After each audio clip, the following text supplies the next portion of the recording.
Bonjour à tous et à toutes. Nous allons devoir lancer notre session d'aujourd'hui. Il est 12 heures juste chez moi. Bon, sur la machine, c'est 12 heures juste et sur le téléphone, c'est 11h57. Nous allons prendre cette avance de 3 minutes sur mon téléphone. Je ne sais pas chez vous, c'est quelle heure. Alors, nous ne serons pas, en tout cas, dans les formalismes. Considérez que c'est juste un cadre d'échange. Nous n'allons pas procéder par toutes les civilités possibles, comme vous nous connaissez déjà.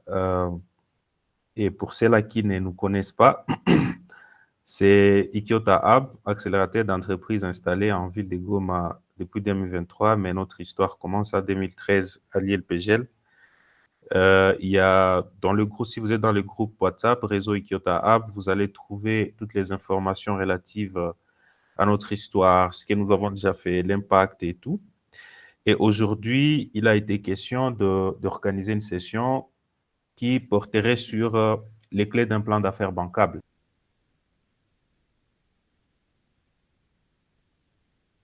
D'affaires, on attend tous solliciter un crédit, il faut un plan d'affaires. Ça fait que c'est un document qui,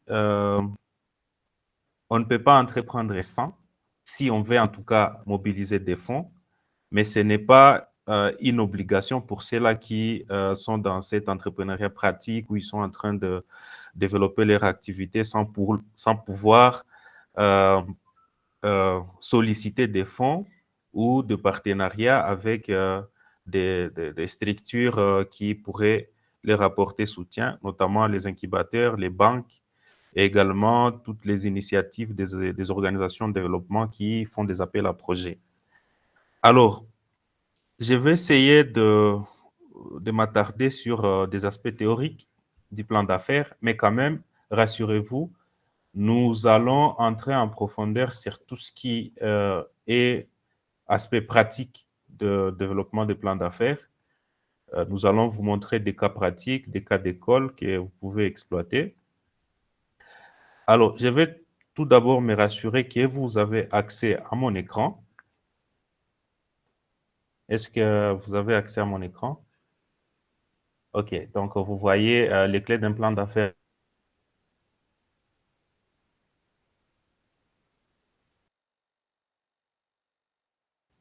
En tout cas, c'est une partie théorique. Et elle m'agace un peu parce que j'aime pas trop les histoires théoriques. Mais quand même, ça va nous permettre de fixer les bases, définir ce qu'est un plan d'affaires bancable, montrer comment structurer un plan d'affaires étape par étape, identifier les éléments clés pour convaincre les investisseurs, comment est-ce qu'on arrive à convaincre les investisseurs. Alors, qu'est-ce qu'un plan d'affaires ou business plan? Déjà, nous devons partir de cette définition.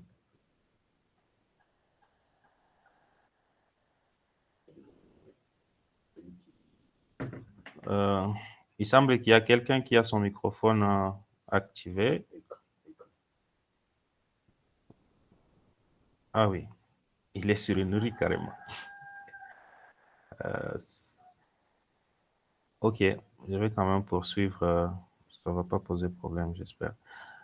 Alors, déjà, il faut que nous puissions avoir cette définition. Il y a des ouvrages qui ont déjà défini cet outil. C'est généralement un outil qui est utilisé au niveau stratégique de l'entreprise.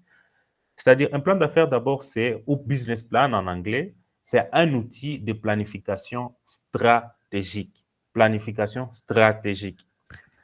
Déjà, quand on dit que c'est un outil, ça veut dire c'est les supports à partir duquel nous allons penser les stratégies de notre entreprise. Et chaque fois quand vous allez entendre parler de stratégie, stratégie, ça veut dire ce sont des réponses aux questions comment on va planifier stratégiquement le développement de notre entreprise. C'est-à-dire déjà, par exemple, une entreprise déjà, c'est une structure commerciale qui doit faire du profit.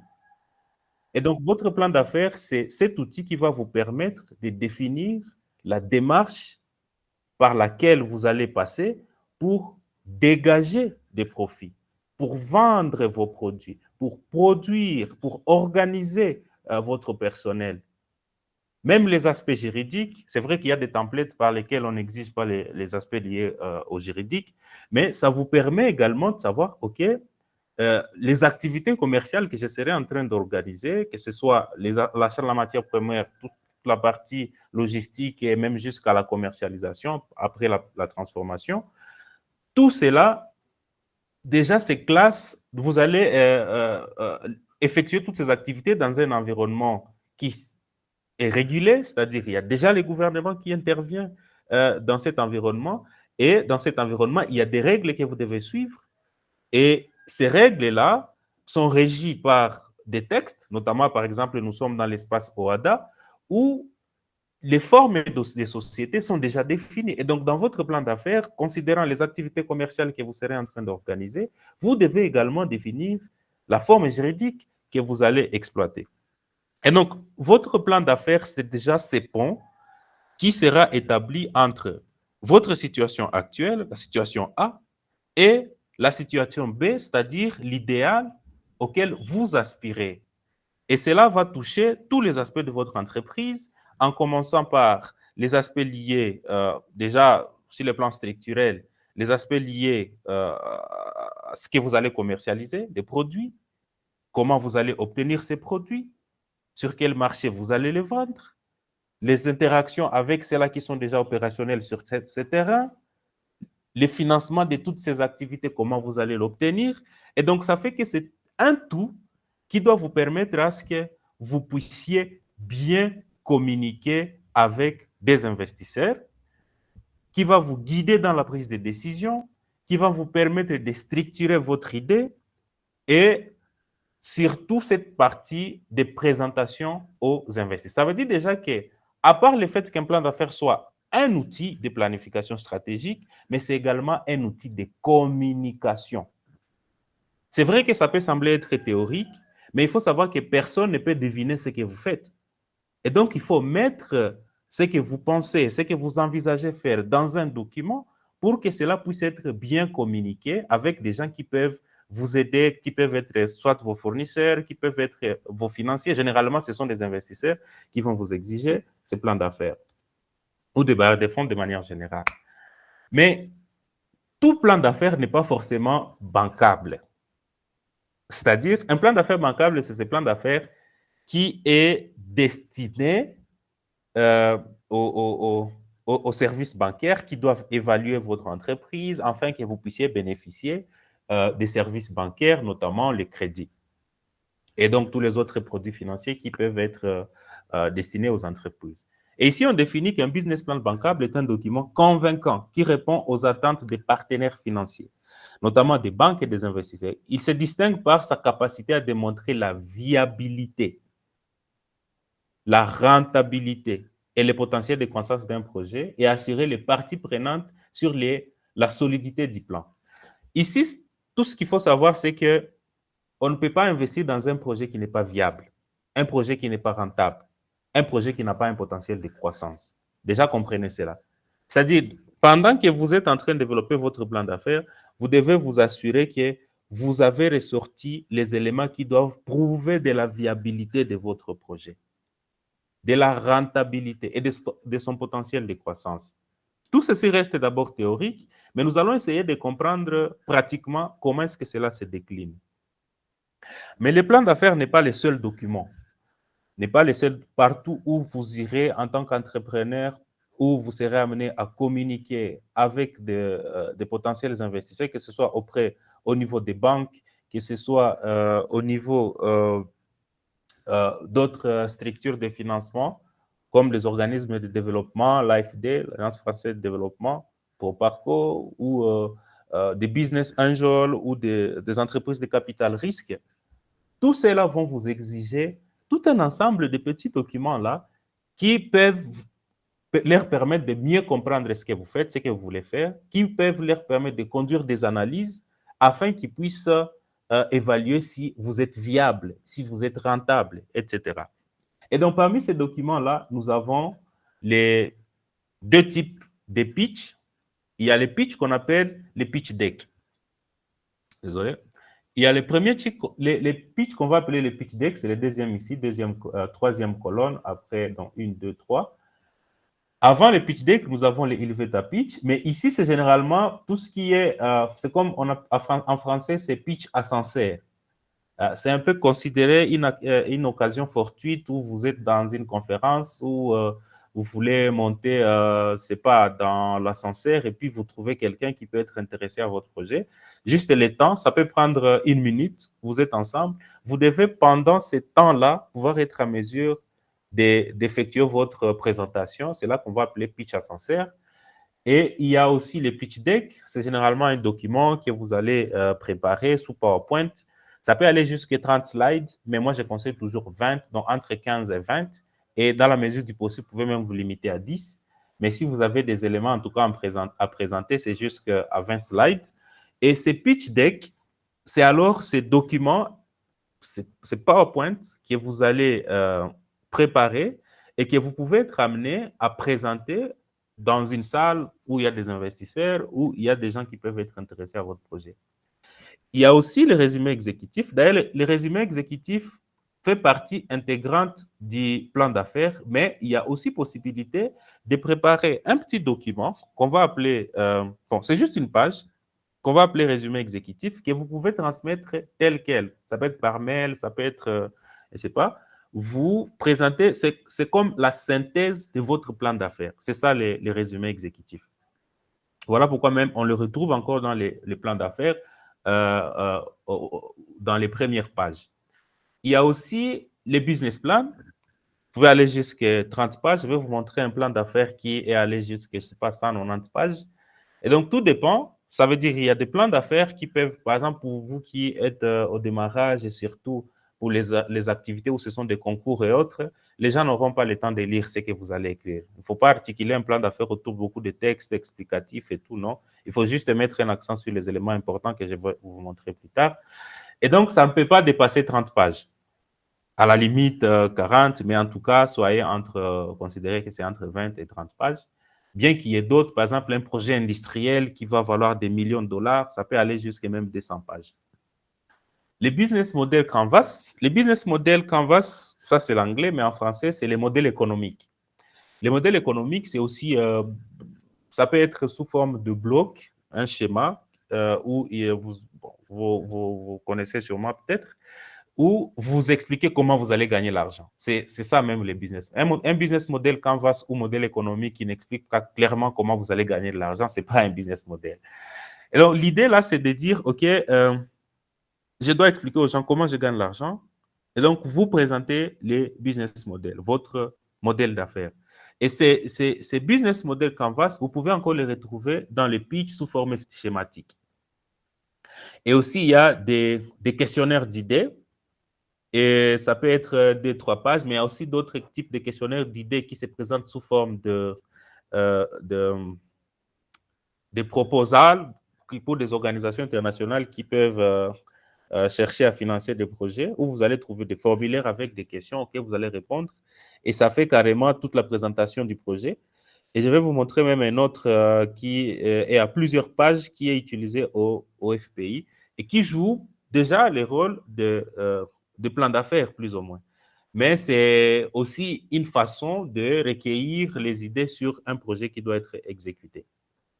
Alors, les étapes clés de développement d'un plan d'affaires, ça, c'est la théorie par rapport aux étapes clés. Mais je vais quand même vous donner cette théorie, mais également, je vais vous montrer pratiquement comment est-ce qu'un plan d'affaires doit se développer pour que ça ne puisse pas devenir une casse-tête plus tard.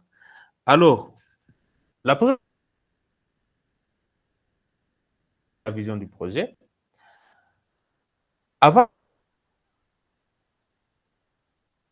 j'aimerais bien revenir sur les différents types de plans d'affaires avant de parler des étapes. Il y a 3 situations dans lesquelles vous pouvez être amené à développer votre plan d'affaires. La première situation, c'est lorsque vous voulez créer une nouvelle entreprise.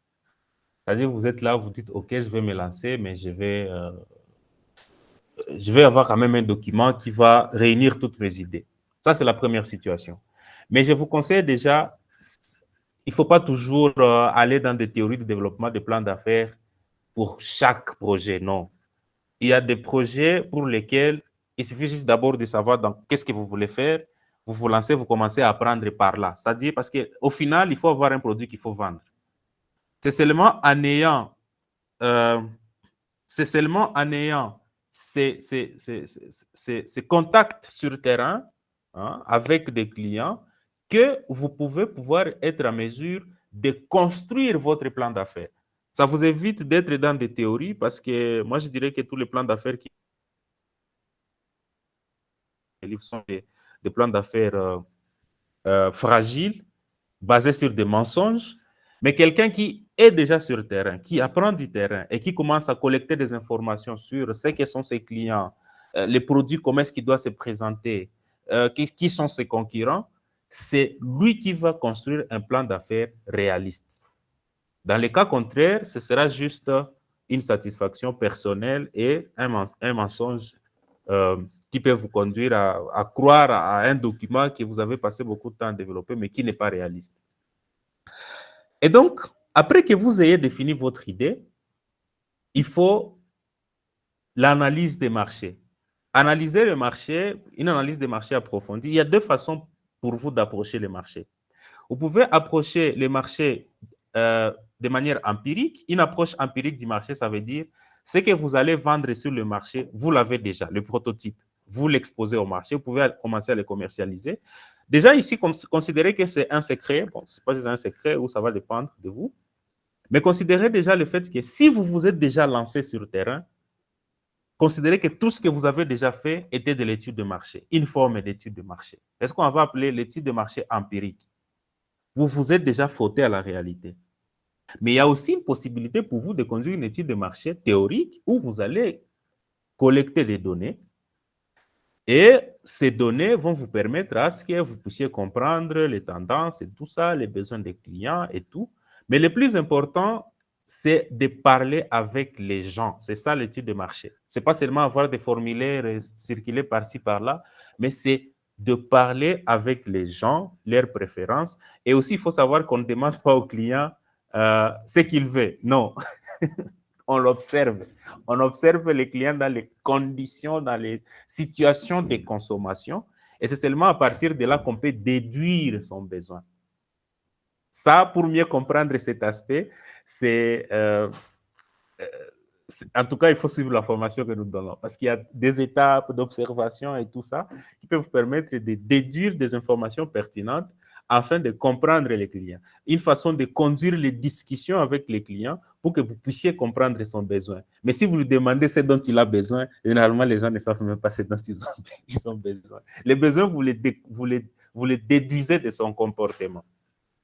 Voilà pourquoi est-ce qu'il y a un Américain qui avait dit, si j'avais demandé, il s'appelle Henry Ford, je crois, avant de construire son véhicule, il avait dit, si j'avais demandé aux Américains ce dont ils avaient besoin, ils m'auraient dit des chevaux plus rapides.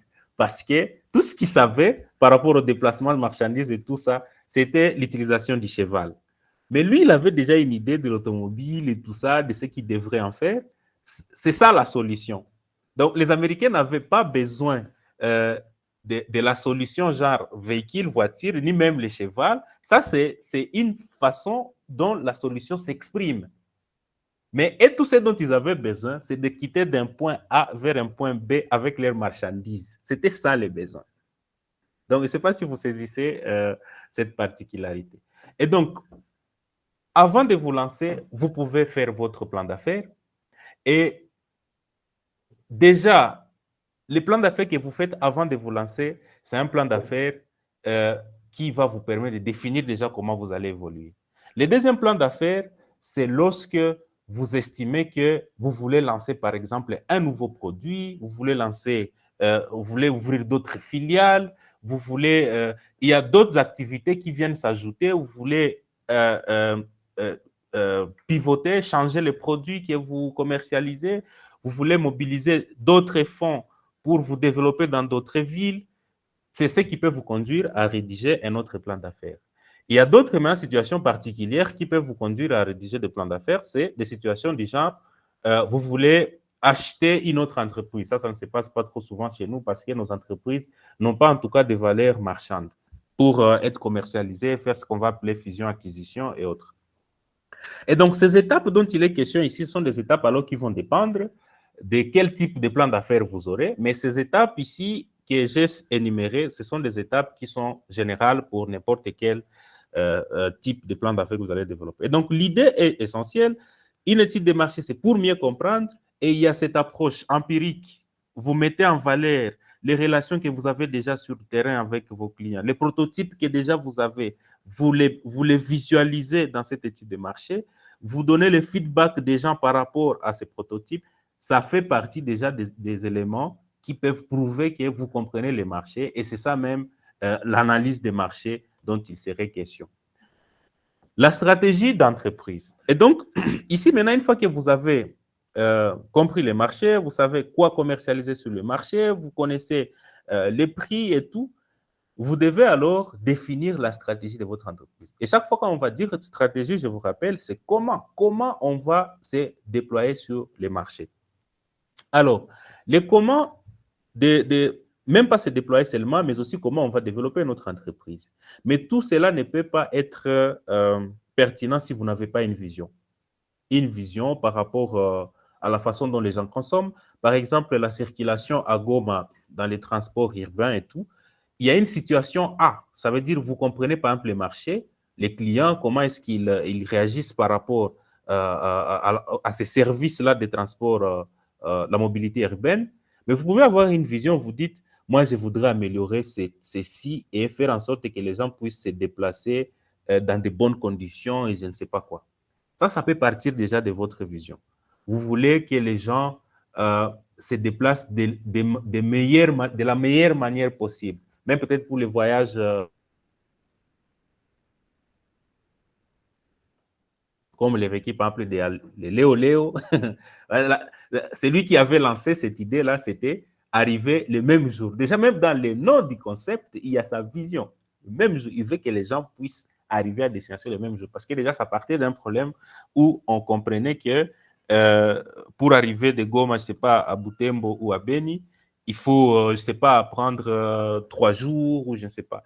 Mais quand ils viennent avec un concept comme ça, déjà, ça montre qu'il a remarqué un problème et il veut amener les marchés d'un point A vers un point B, l'améliorer. Et donc, c'était ça sa vision par rapport au transport. Ça peut être valable pour tout ce qui est service de santé à Goma, ça peut être valable pour ce qui est de recyclage, collecte des déchets et autres, ça peut être par rapport au service des assurances, ça peut être par rapport à l'approvisionnement des légumes à Goma. Il y a pas mal de choses que vous pouvez faire. Donc, ça doit partir d'abord d'une vision et la vision doit être forte. On ne construit pas une entreprise avec une vision simpliste. C'est de l'ambition. On veut sentir de l'ambition dans la vision. Et seulement à partir de la vision que vous pouvez alors déduire votre mission. Vous dire, OK, la mission, c'est un peu comme une formulation simple dans une phrase où vous dites comment vous allez atteindre la vision et avec quelles valeurs. Les valeurs, ce sont les bases sur lesquelles vous allez construire donc, la façon dont vous allez poursuivre votre vision, vous allez le faire comment? En une phrase. Ce sera ça la mission. Et donc, maintenant, les objectifs stratégiques pour une entreprise vont porter alors sur les différents paramètres de votre entreprise. Votre entreprise a sa composante commercialisation et marché. Quel est votre objectif par rapport à ça? Et vous allez voir que construire l'objectif d'entreprise par rapport à la vente, ça ne se fait pas juste comme ça, non. Ça part déjà de tous les modèles. Pour que, par exemple, vous puissiez être rentable, il faut vendre 20 cartons d'eau par jour. Et à partir de là, vous pouvez définir un objectif commercial. Ça fait que vous avez la possibilité de définir un objectif stratégique lié à la partie, tout ce qui est commercialisation et autres. Vous devez définir des objectifs par rapport à la production.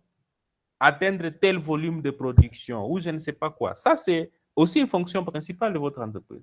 Par rapport aux aspects d'approvisionnement, vous devez vous approvisionner de la matière première de Kampala ou je ne sais pas d'où là. Vous devez avoir des objectifs stratégiques par rapport aux approvisionnements.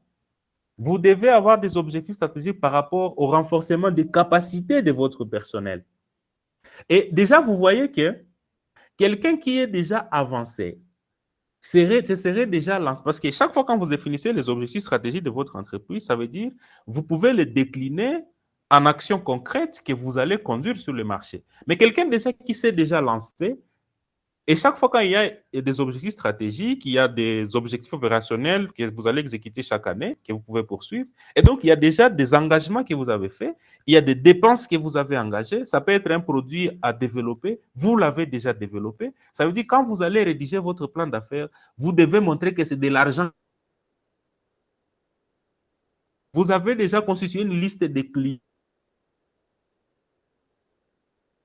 que vous devriez dépenser dans le plan d'affaires, mais vous l'avez déjà fait. Ça veut dire que déjà, en définissant vos objectifs, vous pouvez être en mesure de montrer dans votre plan d'affaires, même jusqu'au niveau des analyses financières, montrer que vous avez déjà engagé de l'argent.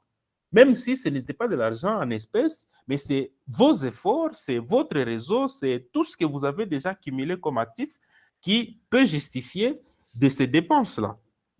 Et donc, l'élaboration de la stratégie d'entreprise, c'est une phase cruciale. Voilà pourquoi est-ce que des fois, on conseille que non, il faut quand même venir, que nous puissions vous donner des conseils par rapport à comment vous pouvez gérer cela pour que votre plan d'affaires soit pertinent. Détailler le plan opérationnel. Quand on dit plan d'affaires ou business plan, là, on voit une projection sur une certaine durée, entre 3 et 5 ans. Ça peut aller au-delà, mais bon, plus on va dans les temps, plus on s'éloigne de la réalité. 3 ans, c'est mieux d'ailleurs pour Transform, Copa et la plupart des projets que je connais sur 3 ans. Vous faites vos prévisions sur 3 ans. Mais la première année, il y aura déjà tout un ensemble d'activités que vous allez organiser. Généralement, c'est pendant la première année de fonctionnement que vous allez absorber même tous les financements, je crois, parce que c'est là que vous allez activer la matière première, vous allez faire des acquisitions des équipements, vous allez faire des constructions et tout ça. C'est-à-dire déjà que la première année, il y a un plan opérationnel que vous allez établir. Et ces plans opérationnels, ça veut dire que ça va être qu'un document ou soit des objectifs que vous devez réaliser pendant la première année. Et ces plans opérationnels, vous devez alors avoir un budget autour de ces plans opérationnels qui doit définir comment vous allez dépenser l'argent. Et c'est ce qui va même conduire vers un document important de votre plan d'affaires ou une page importante ou un tableau qui va expliquer les plans de décaissement de l'argent dont vous avez besoin. Alors, une fois que vous avez vos objectifs stratégiques, vous avez un plan opérationnel à tous les niveaux, parce que le plan opérationnel doit toucher les aspects liés aux équipements de production, la formation de personnel, la commercialisation de vos produits, le développement de nouveaux produits, tous ces aspects-là. Une fois que vous aurez défini ces aspects-là, partant de votre plan stratégique, ou donc des aspects stratégiques qui s'étalent sur 3 ans, et même aux aspects opérationnels, une fois que vous avez déjà tout défini, vous pouvez alors faire des prévisions financières. Alors, ici, il y a aussi un hic.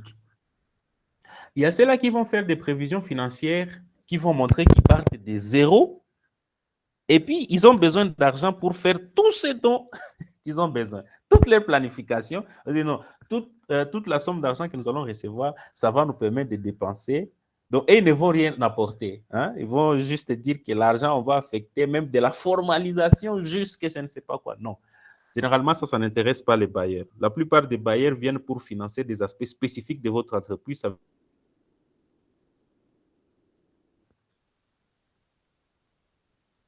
Démontrer la pertinence la pertinence de votre projet. Et donc, ici, qu'est-ce que je veux dire? L'idée ici, c'est de vous dire que, par exemple, pour COPA ou pour même les FPI, ils financent généralement les investissements. Et quand ils financent les investissements, c'est-à-dire, ils ne vont vous donner l'argent que pour les équipements. Tout ce qui est cycle d'exploitation, matières premières, ils ne vont pas financer. Mais bon, COPA, pour ceux qui avaient participé à COPA, ils avaient donné quand même les fonds pour les cycles d'exploitation, donc l'achat de la matière première, mais pas pour les personnels. Et donc, comprenez déjà que chaque bailleur, quand vous faites votre plan d'affaires, vous devez comprendre ses exigences, ses affectations des fonds, pour que vous puissiez même démontrer dans le plan d'affaires la somme là qui ne vont pas couvrir, comment vous allez l'avoir. Ça veut dire on ne fait pas de la planification financière ou les prévisions financières juste par coup de tête comme ça, on affecte les fonds. Non, c'est après avoir analysé quels sont les coûts éligibles par les bailleurs. Voilà pourquoi est-ce que cette partie, il est vraiment important. Si vous n'avez pas encore bien compris ce que les bailleurs proposent, cherchez des gens qui peuvent vous accompagner par rapport à ça. Identifier, analyser les risques. Ça aussi, c'est un aspect important. Les risques, il est toujours partout. Je vais vous donner un exemple.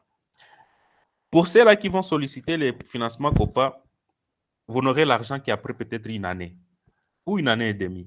Je vous dis bien, c'est par expérience que je l'ai dit. Pour d'autres bailleurs, ça peut prendre 6 mois. Mais rassurez-vous que pendant ce temps, on vous demande à ce que votre entreprise soit déjà fonctionnelle. Vous n'allez pas dire que pendant que nous étions en train de patienter la subvention, notre entreprise est tombée en faillite. Non, il faut prouver que vous étiez en activité. Donc, vous serez en train de suivre peut-être des formations, vous serez peut-être en train de, je ne sais pas, faire quoi, mais pendant toute cette période-là, avant de recevoir les fonds, vous devez payer. Parce que on vous oblige de formaliser votre entreprise avant la soumission de votre candidature. Donc, vous devez commencer à payer les hyper, vous devez produire, vous devez payer les loyers, vous devez. Tout ça, ça vous introduit déjà dans un domaine de perturbation, un domaine de risque élevé, où vous devez prouver même dans votre plan d'affaires comment vous allez gérer toute cette partie-là. Et donc, l'analyse des risques, elle est importante. Il y a des risques qui sont liés au marché. Par exemple, les prix peuvent varier. Les risques qui sont liés à la matière première peut changer de prix. Il suffit tout simplement que les fournisseurs puissent augmenter son prix. Le prix peut augmenter comment la matière première? Ça peut être juste que les barrières ont été coupées pendant une certaine période. Non, les M23 entre à Goma et tout ça, on n'a plus la possibilité d'importer des histoires du Rwanda ou je ne sais pas, de Kiwanja. Et ça fait que non, il y a tout ce chaos qui peut s'imposer. À vous de dire maintenant comment votre entreprise va fonctionner pendant ces temps-là. Est-ce que vous allez assumer ces risques? Est-ce que vous allez transférer ces risques? Est-ce que vous allez faire une culture? Est-ce que vous allez constituer des stocks ou en cas de crise, vous serez amené à... Vous allez constituer. Et donc, cette analyse des risques. Mais également, les fonds dont vous aurez besoin, la façon dont vous allez affecter ces fonds va refléter aussi votre capacité à gérer les risques. Parce que vous pouvez faire un choix rationnel, vous dire non, je vais prendre la matière première à Dar es Salaam. Peut-être parce que vous aurez les bons prix là-bas. Mais analysez pendant une certaine période quels sont les risques qui se présentent par rapport à cet approvisionnement. Peut-être que celui qui se fournit, l'usine auprès de laquelle vous allez fournir à Dar es Salaam est en faillite. D'ici là, cette usine va tomber en faillite. Vous devez être en mesure de changer de fournisseur sans supporter ce qu'on va appeler des coûts de transfert. Donc, il y a pas mal de choses à ce niveau qui vont faire à ce que votre planification puisse directement être affectée. Ça veut dire déjà que pendant que vous serez en train d'expliquer votre analyse des risques, vous devez démontrer des choses concrètes du marché. Voilà pourquoi est-ce qu'on ne développe pas un plan d'affaires sans aller parler avec ceux-là qui sont opérationnels, ceux qui sont dans les secteurs, ceux qui sont vos fournisseurs potentiels. On ne développe pas un plan d'affaires isolé parce que ChatGPT peut te permettre de générer rapidement un plan d'affaires. Non, ça ne se fait pas comme ça. Sinon, c'est vous qui allez vous exposer. Et vous risquez de tomber dans des problèmes que vous ne saurez peut-être pas résoudre. Et donc, la rédaction de votre plan d'affaires, c'est la dernière étape. C'est la dernière étape après tout cela. Vous rédigez votre plan d'affaires après avoir parlé avec un maximum de personnes, des gens qui sont dans la pratique, après avoir collecté un maximum de données, après même peut-être avoir testé votre prototype. Si vous devez produire un jus, vous l'avez déjà, vous l'avez emballé, les gens ont goûté, on vous a dit non, il faut augmenter un peu de sucre. Parce que le sucre, là, si vous ne l'augmentez pas, il ne faut pas acheter. Et si vous planifiez votre projet sans avoir ce sucre-là à la teneur qu'il faut, c'est déjà un manque à gagner sur le marché parce que le concurrent, lui, il va le faire. Voilà un peu les étapes clés. Alors, pratiquement, cette phase ici de rédaction de plan d'affaires, c'est-à-dire vous avez besoin de définir certaines quantités clés si vous êtes dans la production. D'une part, vous devez savoir sur le marché combien de produits se vendent d'Amazon ou voilà. Ça peut être, si vous allez commercialiser dans la ville de Goma, vous devez évaluer la taille du marché. De manière générale, ce sont des calculs statistiques et macro et tout. Vous allez vous dire, OK, à Goma, on consomme autant de jus l'année. C'est vrai que c'est une donnée difficile à trouver aussi. Notre pays, on a toujours des problèmes de données.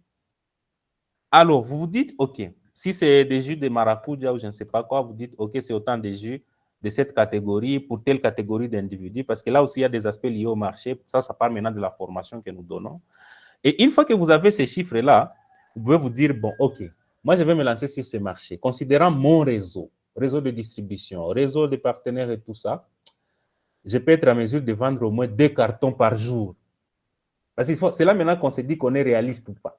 Vous allez voir quelqu'un, vous fait un plan d'affaires, il va vendre 10 000 cartons par jour. Hein? Déjà, quand vous avez 2 cartons à vendre par jour, ça veut dire qu'il y a un certain nombre de bouteilles qu'il faut réunir chaque jour. Il y a tous ces paramètres-là qu'il faut avoir. Et donc, ça va se répercuter à la production. Ça veut dire que ça part d'abord du marché. Même vos besoins d'investissement, il ne faut pas penser qu'on part des investissements, les capacités qu'on a. Non, on part du marché. Le marché, il est capable d'absorber quelle quantité. Je suis capable de commercialiser quelle quantité. Et quelles peuvent être les quantités limites que je peux commercialiser. OK, tu connais, tu as cette information. Alors, tu vas te dire, pour que je puisse avoir cette quantité, il me faut quelle machine, quel équipement, avec quelle capacité. Voilà pourquoi est-ce que dans les plans d'affaires des gens, vous allez voir quelqu'un vous dit machine à moudre, je ne sais pas quoi. Non, ça, ce n'est pas une indication technique d'une machine ou d'un équipement. Il faut préciser la puissance, le nombre d'unités par heure, je ne sais pas quoi. Ça montre que vous maîtrisez ce que vous faites. Et vous n'allez pas dimensionner votre machine juste, parce que vous envisagez aussi une croissance. Mais il ne faut pas aussi dépasser, aller dans le surdimensionnement. Plus l'équipement a de fortes capacités, plus il va vous produire beaucoup de trucs, peut-être que vous ne saurez pas commercialiser, mais l'équipement sera cher. Ce qui fait que vous devez savoir comment jongler avec les marchés. Une partie, c'est les marchés. L'autre partie, c'est quoi? C'est votre capacité de production et les fonds que vous devez être en mesure de mobiliser. Vous allez acheter des machines où on automatise tout. Non, vous n'êtes pas obligé. Il y a des phases de production où vous allez vous dire, je vais embaucher un type qui va malaxer ceci, qui va je ne sais pas quoi, parce que je vais le payer quand même 80 $ le mois. Mais la machine vous coûterait peut-être 10 000. Donc, tout ça, ce n'est pas qu'on ajoute des innovations, des machines et qu'on sort parce qu'on veut aussi être comme un Chinois. Non, on les fait partant des contraintes budgétaires que nous avons. Et ce qui est important, ce n'est pas de mettre beaucoup d'argent dans des machines qui vont vous produire de très grandes quantités que vous ne saurez pas commercialiser. Ce qui est important, c'est d'avoir des machines ou des équipements qui vont vous produire ce que vous êtes capable de commercialiser avec une marge de croissance, mais aussi mettre assez d'argent dans ce que nous avons appelé les flux de matières. Parce que c'est là qu'il y a la liquidité. L'équipement, quand vous l'achetez, dans cet équipement, vous mettez 10 000 $. Les 10 000 $, vous n'allez pas... ces 10 000 $ ne va pas directement contribuer. Vous pouvez l'exploiter peut-être à 30%. Vous avez dépensé 10 000 $, mais la machine, vous l'exploitez à 30%. Donc, des 10 000 $, vous n'êtes qu'en train d'utiliser 3 000 $. Bon, ça, c'est juste une analogie. Mais si vous prenez une machine de 5 000 et que les 5 000 restants, vous mettez dans la matière première, vous voyez déjà que la matière première, c'est déjà quelque chose qu'on va transformer en produit fini. Ça reste dans les flux de l'entreprise. Et comme ça reste dans les flux de l'entreprise, vous avez alors assez de liquidité. Donc, cette matière première, déjà, vous pouvez la transformer en liquidité. Parce que quand vous allez vendre, quand vous allez tout ça, sur des courts termes, vous pouvez déjà avoir des liquidités. Voilà pourquoi est-ce que les gens, quand ils vont avoir l'argent peut-être des transformes ou d'autres bailleurs, ils vont commencer à mettre beaucoup d'argent dans les équipements sans analyser et comprendre quelles sont les capacités de production qu'ils doivent avoir. Et au final, vous allez avoir des machines, mais vous n'avez pas assez d'argent pour acheter de la matière première ou assez d'argent pour à faire en sorte que votre équipe soit renforcée en compétences afin qu'elle soit efficace sur le terrain si vous êtes dans les services. Donc, ça, ce sont des points capitaux sur lesquels vous devez vous appuyer. Et donc, en conclusion,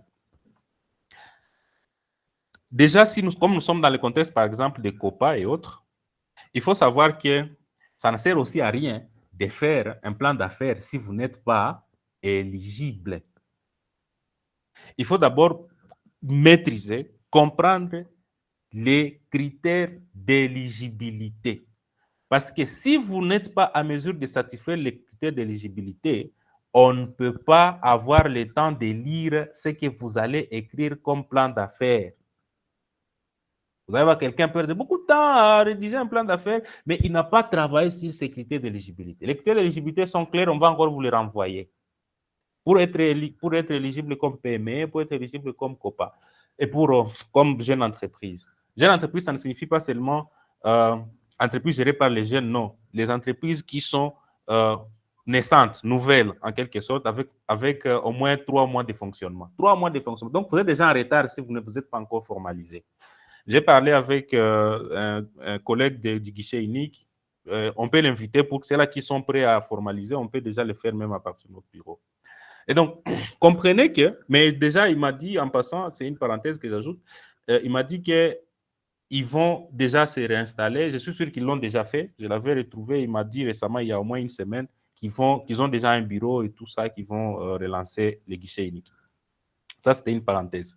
Et donc, comprenez qu'il est important de respecter les critères d'éligibilité pour que les critères de sélection puissent être pertinents même. Ça veut dire, dans votre plan d'affaires, vous êtes capable de prouver les critères de sélection. Vous êtes capable de montrer le potentiel de croissance, de je ne sais pas quoi, la pertinence et consorts. Mais si vous n'êtes pas éligible, on ne va pas voir tout ça. Ce qui fait que, commencez d'abord par les critères d'éligibilité. Ensuite, vous allez mettre un accent sur les critères de sélection. Mais aussi, déjà, vous savez que pour l'éligibilité, il faut intégrer les aspects liés à l'environnement. Nous avons une formation complète pour que vous puissiez comprendre les technologies de l'environnement, comment on intègre l'environnement dans n'importe quel projet, comment tout ça. Ce sont des aspects pertinents parce qu'on exige que 30% de vos dépenses ou de vos investissements soient affectés à l'environnement. Et ça, c'est déjà un problème parce que si vous affectez très mal cet argent, les histoires d'environnement peut-être ne vont pas vous générer des revenus et d'ici là, vous allez tomber en faillite. Voilà. Donc, si vous respectez tout ce que nous venons de vous dire, nous espérons que vous pouvez avoir la chance d'être, dans un premier temps, éligible, ensuite être sélectionné pour bénéficier des fonds. Mais c'est valable aussi pour tous les autres fonds, que ce soit FOGEC avec les produits Vijana, que ce soit pour Kijana Inuka des SMICO. Il y a en tout cas des préalables auxquels vous devez respecter, vous devez les maîtriser, parce qu'un plan d'affaires doit aussi, c'est comme un produit qui doit match avec les besoins de celui qui va vous financer. Vous devez comprendre ses exigences, ses besoins. Alors là, on peut profiter pour recevoir 2 ou 3 questions avant de vous montrer des templates, de vous montrer des plans d'affaires, de vous faire une démo comment on génère un plan d'affaires avec l'intelligence artificielle. Voilà, ce sera tout. Mais il y aura aussi un communiqué qu'on pourra passer vers la fin. Allez-y, si vous avez des questions, vous pouvez les noter dans la partie chat. Et aussi, vous pouvez également mettre vos questions dans le groupe WhatsApp. Je vois qu'on a activé on vous a donné la possibilité de pouvoir écrire dans le groupe. Voilà. Sentez-vous à l'aise. En Swahili, en Kinande. Bon, en Kinande, je ne saurais pas. Je ne saurais pas comprendre votre question. Mais quand même, posez vos questions. Sentez-vous à l'aise dans la langue qui vous semble la plus facile.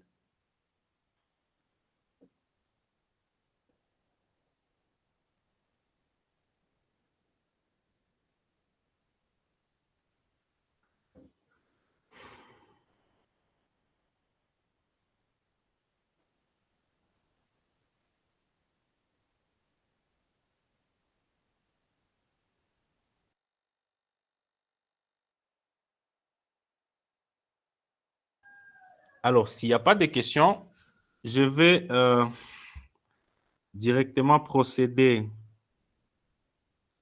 vous montrer des exemples de plans d'affaires, les templates qui ont été mis à disposition des entrepreneurs par COPA ou comme par Transform. Il y a même une formation aujourd'hui, un collègue à nous qui est parti nous représenter. Ils sont en train de montrer aux structures d'accompagnement les templates, donc comment on peut vous accompagner. Mais nous, on puise déjà dans notre expérience, on a accompagner un certain nombre pour PADEM PME et pour d'autres appels.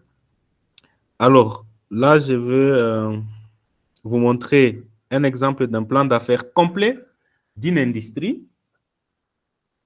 C'était un projet que nous avions. Vous avez accès à mon écran? OK, c'était un projet de la Caritas. Vous allez voir que les plans d'affaires se diffèrent, hein. Ça veut dire que tout va dépendre du budget total de votre projet, va dépendre du bailleur, va dépendre de tout ça. Voilà pourquoi est-ce qu'il faut d'abord chercher les canevas. Une fois que vous avez les canevas, c'est là que vous pouvez alors développer en fonction de ce qui est exigé dans les canevas. Il ne faut pas aller dans tous les sens. Il faut donner des éléments qui sont demandés. Alors, c'était une industrie pharmaceutique de production une industrie pharmaceutique de production de solité et de l'oxygène médical. Donc, c'est comme un travail de mémoire de fin d'études, je ne sais pas, donc, qui respecte les normes de la rédaction et tout. Imaginez déjà que c'est un projet qui était autour de 12 millions de dollars.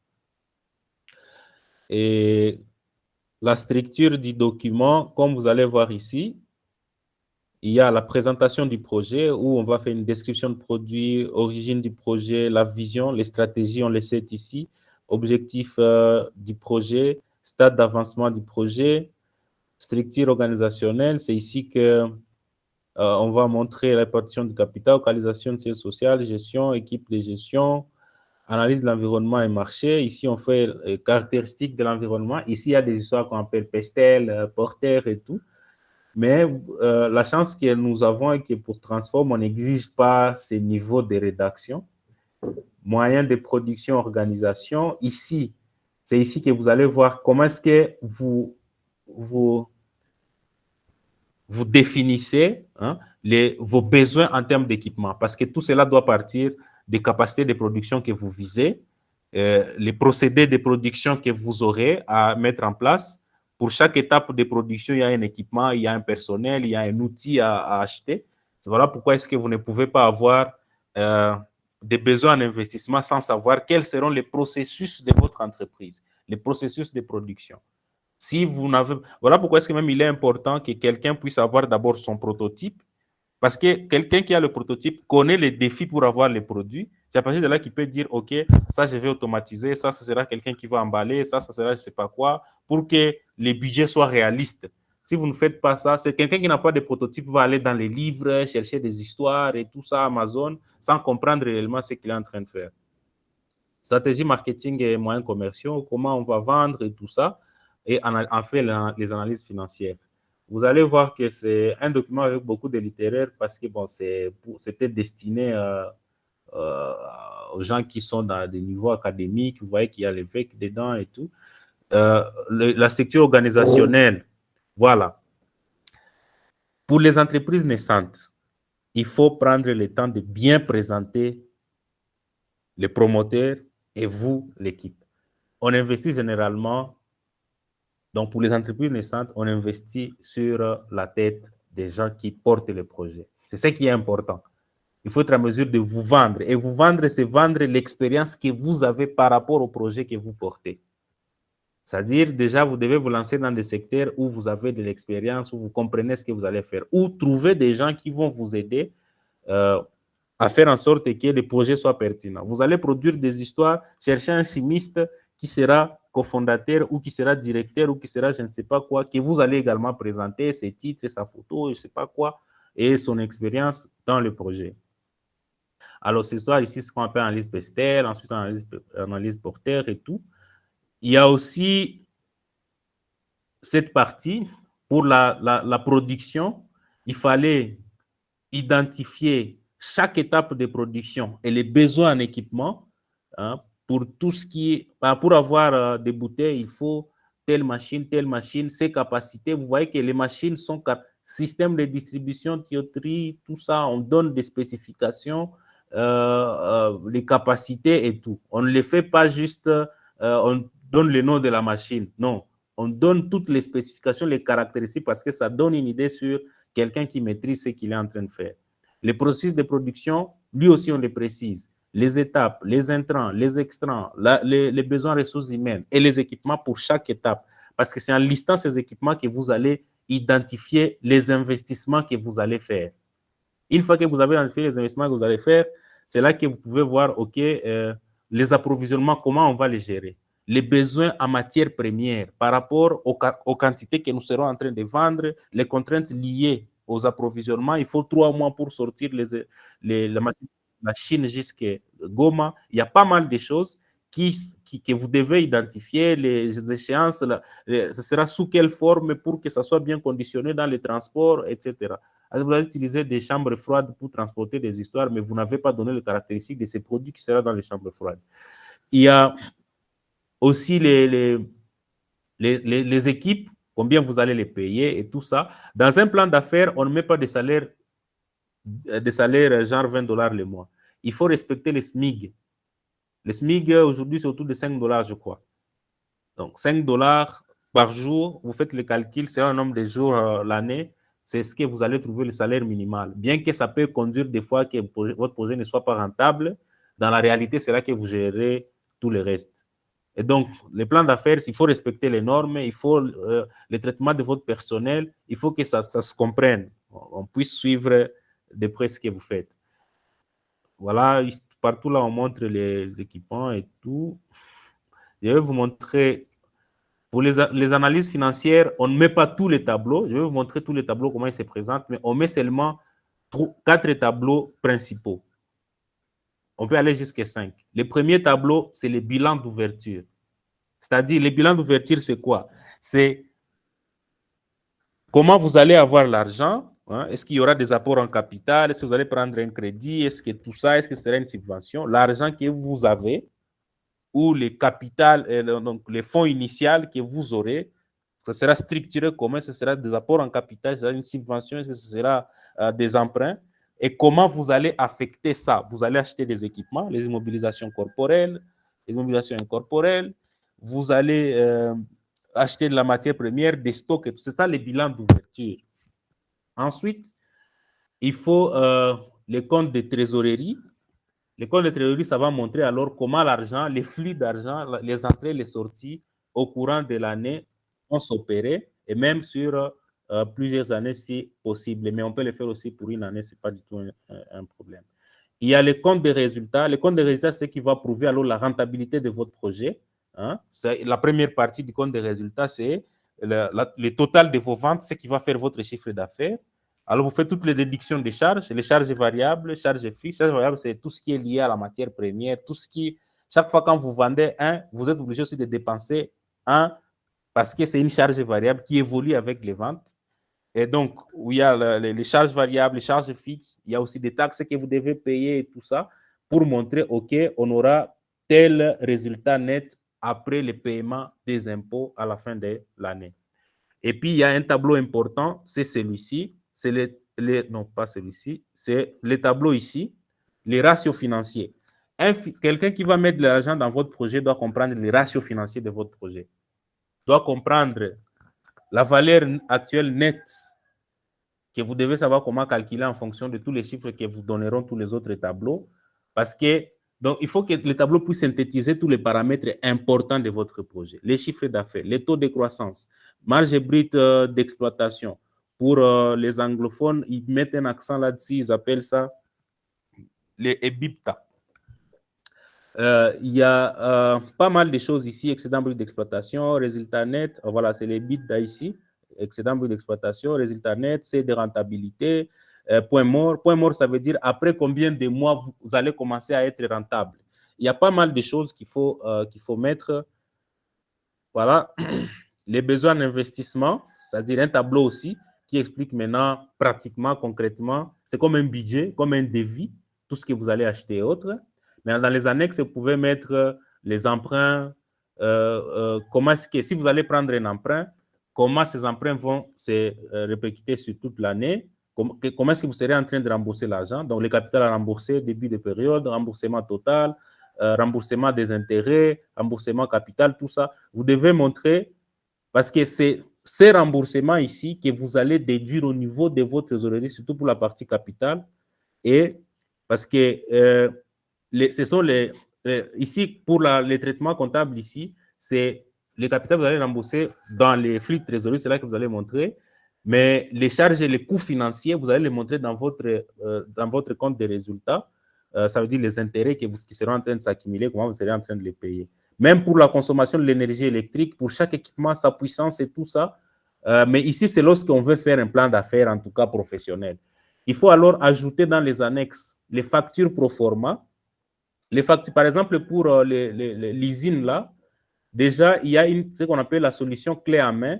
Les Chinois et les Indiens viendraient pour construire toute l'usine et leur facture, déjà, c'est autour de 7 millions de dollars, si vous pouvez le voir ici. Donc, ils vous livrent tout, ils installent les équipements et tout, ils envoient leurs ouvriers. Et bon, il y a aussi des choses que vous devez faire selon les types de factures. Il y a des histoires qu'on va appeler FOB ici. Ça veut dire qu'ils font la livraison jusqu'au port. C'est vous qui devez assurer tout le reste. Il y a pas mal de choses. Ils vous montrent les spécifications de tous les équipements. Donc, tous les factures pro forma. Alors, pour Transform, vous pouvez les faire, tout comme vous pouvez ne pas les faire. Mais un plan d'affaires professionnel a toujours dans ses annexes des factures pro forma. Vous pouvez avoir toujours 3 exemplaires pour chaque équipement, pour chaque produit, pour faire la comparaison des prix. Pourquoi est-ce qu'on met les factures pro forma? On met les factures pro forma parce que c'est pour montrer que les chiffres que vous avez utilisés dans votre plan d'affaires sont réalistes. Ce ne sont pas des chiffres, des chiffres devinés, non. Ce sont des choses, vous avez des entreprises qui peuvent vous fournir à ces prix-là. Ce n'est pas des chiffres genre 1000, 2000 avec des 00, non. Ce sont des chiffres exacts qu'ils ont calculés selon leur modèle, selon les contraintes de livraison et autres. Et à Goma, il y a des entreprises qui vont vous fournir. Par exemple, ça, c'était, je crois, une Land Cruiser. Il y a pas mal de choses pour des motos et tout. Mais par exemple, pour les FPI, pour chaque projet, on exige que chaque article, vous puissiez y associer 3 factures pro forma différentes pour chaque article en tout cas, pour que l'on puisse voir là où le prix est le plus intéressant. Alors, voici le canevas qui serait utilisé pour Copa Transform. C'est un canevas très simple. Donc, c'est un plan d'affaires que vous pouvez faire dans quelques secondes. Vous allez voir que c'est toujours presque les mêmes éléments. Bon, ça, c'est un plan d'affaires que vous allez trouver même sur le site web. Ne pensez pas que c'est quelque chose que nous cachons, non. Vous allez sur le site web Transform. Anthony va vous partager dans le groupe WhatsApp où vous pouvez trouver ça directement. Ce n'est pas nous. Comme on vous avait dit, nous ne sommes pas en train de faire le marketing de Transform. Nous vous montrons comment faire un plan d'affaires parce qu'il y a aussi d'autres opportunités au-delà de cet aspect de Transform, mais ça fait partie aussi des opportunités. Nous vous en parlons. Ce n'est pas nous qui finançons. Nous ne sommes pas impliqués directement. Nous sommes juste de l'écosystème où les gens vont bénéficier de ça. Donc, nos entrepreneurs, nous estimons aussi que c'est mieux qu'ils soient informés pour qu'ils puissent en bénéficier. Et pourquoi pas, comme vous le savez, il n'y a pas de frais à payer pour postuler. Mais si tu veux que nous puissions t'aider à monter ton plan d'affaires, ça, c'est une expertise. Même dans ton plan d'affaires, tu peux mettre ça comme une dépense que tu pourrais rembourser plus tard. C'est possible de le faire. Parce que l'expertise, ça se paye. Donc, c'est un modèle très simple. Et pour avoir ces analyses financières, il y a déjà des templates qui existent, comme vous pouvez les voir dans ces fichiers Excel. Ça, c'est ce que nous avons adapté, où il y a, comme je vous ai dit, il faut commencer par les ventes, savoir les capacités que vous allez produire, évaluer tous les coûts. Et c'est vers la fin que ça va vous générer alors toute une série de tableaux. Donc ici, vous ne complétez rien. C'est après avoir complété quelques éléments qu'on vous fournit alors tous ces tableaux déjà prêts que vous pouvez copier, coller et mettre dans votre plan d'affaires. Mais ça, c'est notre modèle. On va vous envoyer peut-être un modèle qui n'est pas aussi complexe. C'est un modèle où vous complétez juste quelques éléments et ça vous génère tous ces tableaux. Et c'est même disponible chez Wikicrea, je crois. Alors, à part ça, c'est-à-dire que les analyses financières, pour mieux les faire, en tout cas, il faut vous faire accompagner par des professionnels ou juste participer à des sessions comme ça, ou même payer la prestation pour que vous puissiez être vraiment, que vous ne puissiez pas être déçu. Quand vous allez recevoir l'argent, vous allez affecter l'argent inutilement sur des choses peut-être qui ne vont pas vous servir, pendant qu'il y a une façon d'affecter l'argent afin que vous puissiez déjà dégager un chiffre d'affaires. Il y a pas mal de choses et bénéficier même d'autres opportunités de financement plus tard. Voilà. Ce que je peux vous montrer d'autre, c'est... Bon, je crois que ce sera tout, mais je vais vous montrer, je vais vous faire une petite démo sur comment nous, déjà, on a préparé un outil d'intelligence artificielle qui permet de générer un plan d'affaires juste avec une phrase. Donc, sans beaucoup s'embrouiller. On va générer, par exemple, pour boulangerie, pain, en lingala, Butamu, ça veut dire quoi? Bon, je vais mettre Butamu. Boulangerie Pain Butamu, c'est un établissement. Bon, mettons que c'est une société, bon, une SARL. Je ne sais pas si ça va reconnaître les SARL.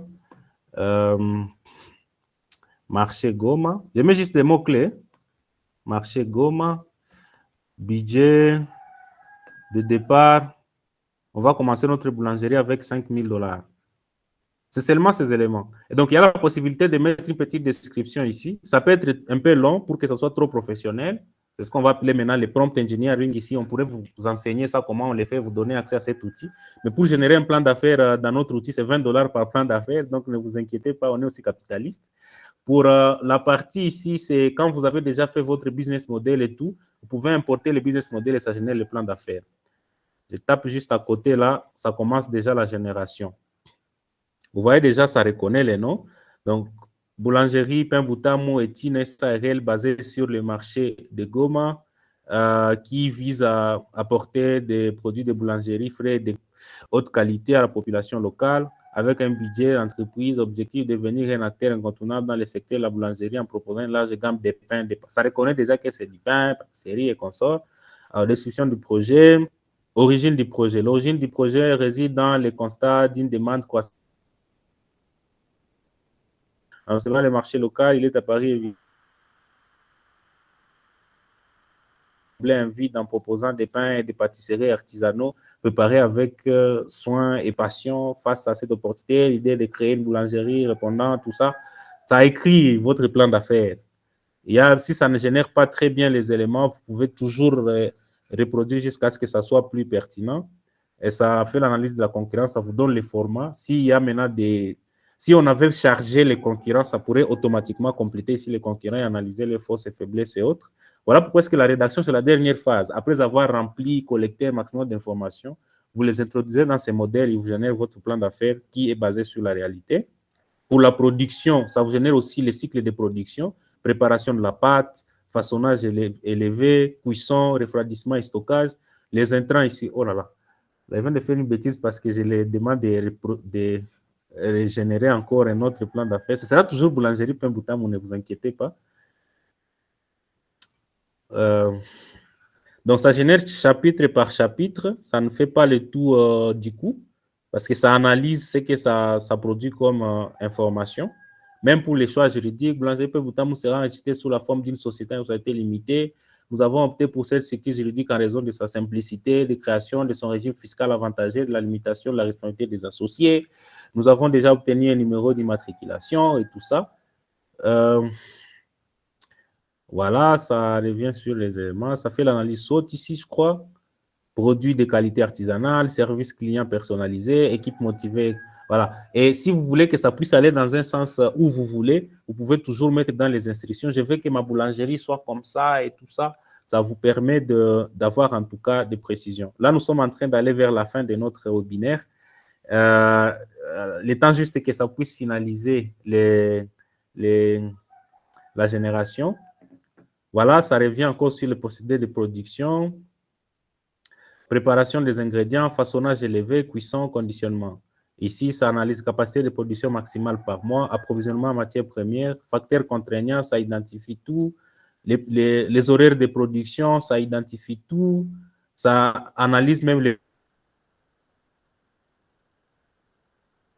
les personnels de vente et ça définit leur salaire, bien que ça soit un peu plus élevé. C'est à vous d'ajuster tout ça.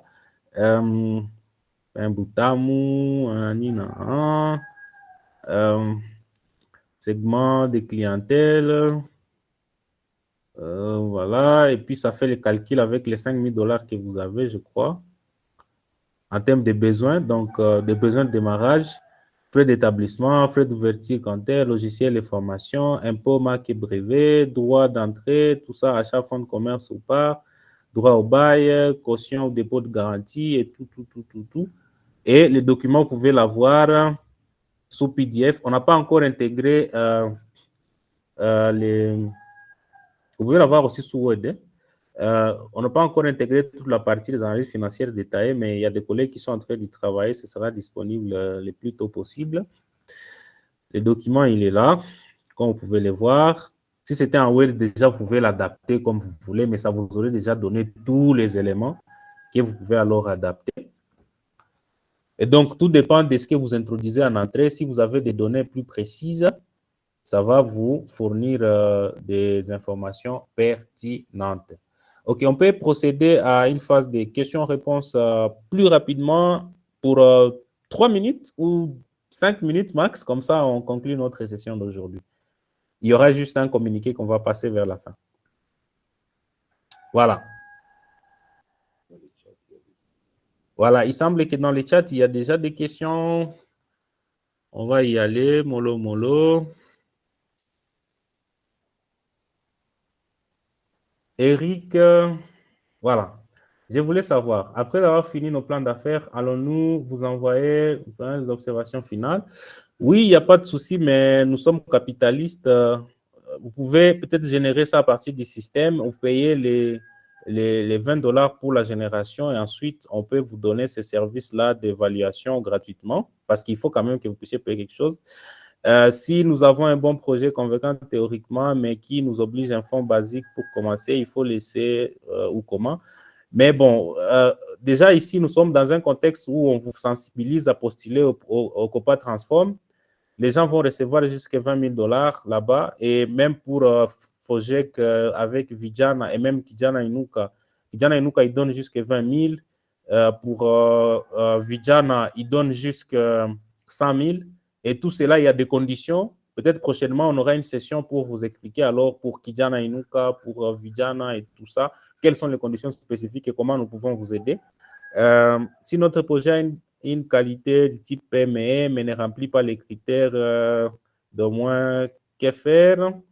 Alors, les critères d'éligibilité sont des critères d'éligibilité. Ce n'est pas nous qui les avons fixés, comme on vous a dit. Nous ne sommes pas directement impliqués dans la gestion du projet Transform. Il y a Kivu Entrepreneur, AIF Entrepreneur et Entrepreneuriat et la Banque mondiale. Bon, Transform, c'est tout un projet. Ils ont une unité de coordination à Kinshasa et Madame Esther les présente ici à Goma.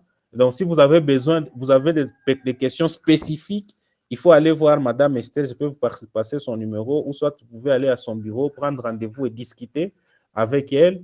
Mais la réalité est telle que les critères de sélection sont des critères de sélection. On va sélectionner qui c'est là qui vont les remplir.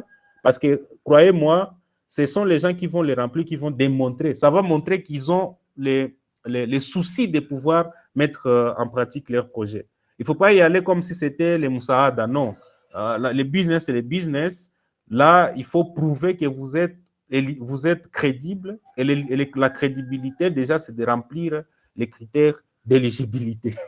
Voilà un peu ce que ça veut dire. Donc, vous n'avez pas besoin de demander 30 000. Vous pouvez même constituer un 5 000 et demander 15 000 pour si vous êtes dans les critères de PME.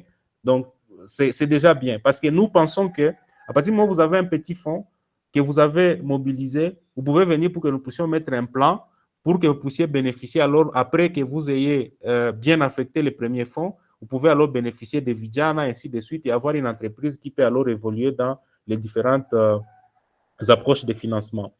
Il y a toujours Eric Dan qui pose, parlant du capital, vous avez parlé du capital qui n'est pas forcément l'argent. C'est quoi donc et comment quantifier? Voilà. Alors ici, qu'est-ce que ça veut dire? Quand vous constituez votre bilan d'ouverture, les capitales, ça ne se résume pas toujours les mbongo là. Les capitales, ça peut être, vous êtes une start-up, mais vous connaissez déjà les développements informatiques et tout ça, vous faites les codes. Vous pouvez créer votre logiciel. En créant votre logiciel, déjà, vous êtes en train de créer vous êtes en train de transformer vos compétences en actifs. Et en transformant votre compétence en actif, sur le plan comptable, on peut évaluer la valeur de ces logiciels et estimer que déjà c'est quelque chose qui a été créé et qui peut se transformer, qui peut se répercuter au niveau du capital de votre entreprise. Par exemple, ça peut être que vous avez créé un logiciel qui a une valeur de 20 000 $. Déjà, on met au niveau du capital cette valeur-là de 20 000 $. Il y a un traitement comptable qu'on peut faire par rapport à ça. C'est ce qu'on appelle la valorisation des actifs intangibles.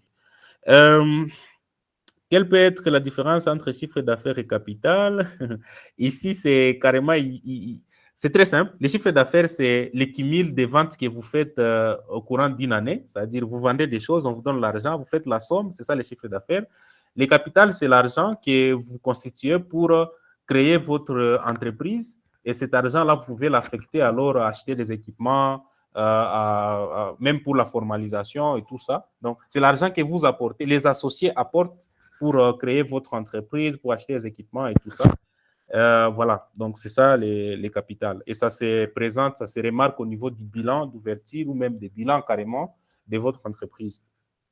Alors, M. Evariste, avocat d'affaires, ma question, faut-il un plan d'affaires d'une entreprise avant sa création ou sa formalisation ou la créer, la formaliser pour faire un plan d'affaires? Alors, comme je l'ai dit, un plan d'affaires peut être, vous pouvez l'avoir à plusieurs niveaux. Avant la création de votre entreprise, vous pouvez faire un plan d'affaires juste pour faire des estimations. Parce que dans les plans d'affaires, vous pouvez déjà prévoir des charges liées à la formalisation. C'est dans les plans d'affaires que vous allez faire le choix de la forme juridique. Parce que la formalisation, déjà, ça veut dire vous connaissez la forme juridique.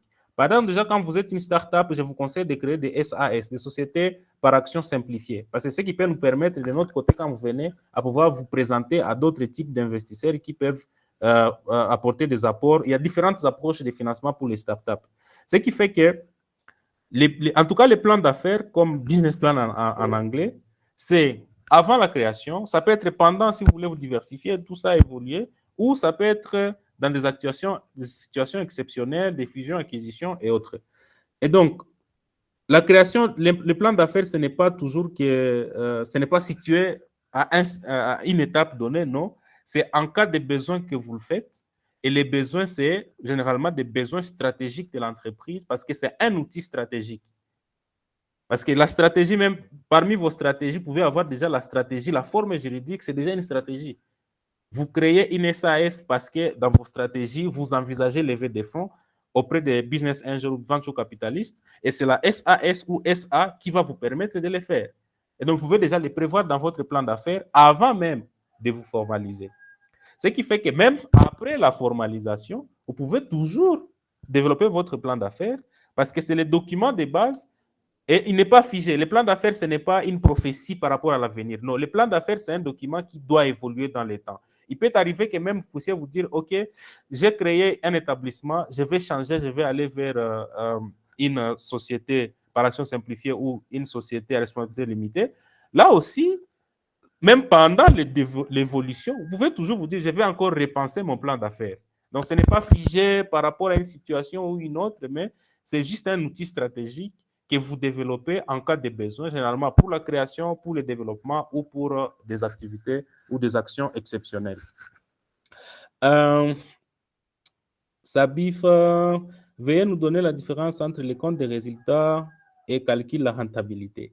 Les comptes des résultats, c'est en fait, quand on va vous parler des états financiers, parce que chaque fois qu'on va évaluer, on va faire ce qu'on appelle les plans financiers de votre entreprise, vous allez élaborer 3 documents, 3 tableaux principaux. Il y a les bilans, il y a les comptes de trésorerie et il y a les comptes des résultats. Alors, quand vous dites compte des résultats et calcul de la rentabilité, calcul de la rentabilité, c'est juste une opération que vous allez faire dans le calcul des ratios où vous pouvez calculer la rentabilité du projet sur l'investissement et la rentabilité sur les chiffres d'affaires. Ce sont des ratios justes que vous calculez. Parce qu'il y a aussi les retours sur investissement qui peuvent se confondre avec ces termes. Mais ici, les comptes des résultats, il faut juste considérer que c'est un des tableaux principaux des états financiers. Le calcul de la rentabilité, c'est juste une opération où vous prenez des chiffres importants de vos états financiers, où vous calculez maintenant un ratio qui peut s'exprimer en pourcentage Maintenant, ce sera cela qui va exprimer la rentabilité de votre projet. Alors, il y a une rentabilité que vous pouvez avoir, rentabilité par rapport, est-ce que ce projet est rentable? Ça veut dire que ce projet dégage un résultat net positif. Un résultat net positif. Ça veut dire que vous prenez quoi? Vous prenez les résultats nets, vous les divisez au chiffre d'affaires, vous avez un pourcentage supérieur à zéro carrément. Vous avez un pourcentage qui peut être, par exemple, la rentabilité de votre projet est de 5%. Ça veut dire les résultats nets divisés par les chiffres d'affaires, ça vous donne les 5%. Et ce sont des indicateurs importants parce qu'on peut ne pas financer un projet juste parce que le projet n'est pas rentable. Il y a aussi le calcul du retour sur un investissement. Donc, les montants que vous investissez dans le projet et les résultats que le projet dégage, ça va vous donner aussi des ratios. Il y a des tableaux, des templates qui sont, il y a des templates qui sont déjà bien préparés, que l'on va vous préparer d'ici là et que l'on pourrait vous transmettre pour faciliter la préparation de vos plans d'affaires. Mais considérez que nous sommes là en cas de besoin, parce que déjà, vous lancez dans cette démarche de développement de votre plan d'affaires avec notre concours, ça nous permet déjà de mieux comprendre votre projet, de mieux l'aligner et d'exploiter même d'autres opportunités de financement qui ne sont pas forcément l'opportunité transforme. Et l'opportunité transforme, c'est très capital parce que c'est un effet levier. Ça va vous permettre d'avoir des fonds qui ne seront pas contraignants, bien que ça va prendre beaucoup de temps. Hein? Donc déjà, l'encaissement, ce n'est pas moins d'une année et demie, bon, une année ou une année et demie. Et pendant tout ce temps, on vous demande déjà de vous formaliser, donc vous devez déjà supporter toutes les charges fiscales qui vont en découler. On peut peut-être au niveau du HAB négocier avec le tribunal de commerce, parce qu'on est en train de travailler avec eux sur certaines questions, pour voir comment est-ce que les entreprises naissantes peuvent être dispensées. Mais ça, c'est trop complexe. Hein? Je l'ai dit juste comme ça, je m'autorise des choses, mais sachez que ce n'est pas évident. Voilà un peu les réponses que je peux fournir à vos questions. Si vous avez d'autres questions, vous pouvez les laisser dans le groupe WhatsApp. Comme ça, que l'on ne dépasse pas trop les temps qui a été prévu pour ces webinaires. Merci. Alors là, je suis carrément l'animateur. Notre animateur, il est malade. C'est lui qui anime les sessions. Il s'appelle Victoire, il n'est pas là. J'ai été obligé de faire les tout carrément. Merci beaucoup pour votre participation et à très bientôt dans le groupe WhatsApp où vous pouvez prendre des rendez-vous, venir à notre bureau pour que nous puissions déjà travailler ensemble sur la formalisation de votre projet, la valorisation de ce que vous avez déjà fait, la mise en place des stratégies pour que vous puissiez capitaliser cette opportunité. Je vous rappelle que COPA, c'est pour jeunes entrepreneurs, c'est autour de 3000 nouvelles entreprises qui vont recevoir les fonds. Et donc, les 3000 qui vont recevoir les fonds, c'est déjà beaucoup. Il ne faut pas manquer dans les 3000. Vous êtes que 23 ici et sont rares ceux-là qui savent ce que nous venons de vous transmettre ici. Merci. Alors, le communiqué, c'est par rapport à cet outil-là lié qui peut vous aider à générer des plans d'affaires. Ces plans d'affaires, ce sera, il suffit juste de prendre contact avec notre collègue Anthony pour qu'il puisse vous donner les modalités. On peut prendre rendez-vous pour que vous puissiez bénéficier de ça. Mais il y a aussi d'autres communiqués qu'on pourra vous donner une fois que vous seriez manifesté ou vous auriez manifesté votre intérêt par rapport à tout ceci. Merci beaucoup pour votre participation.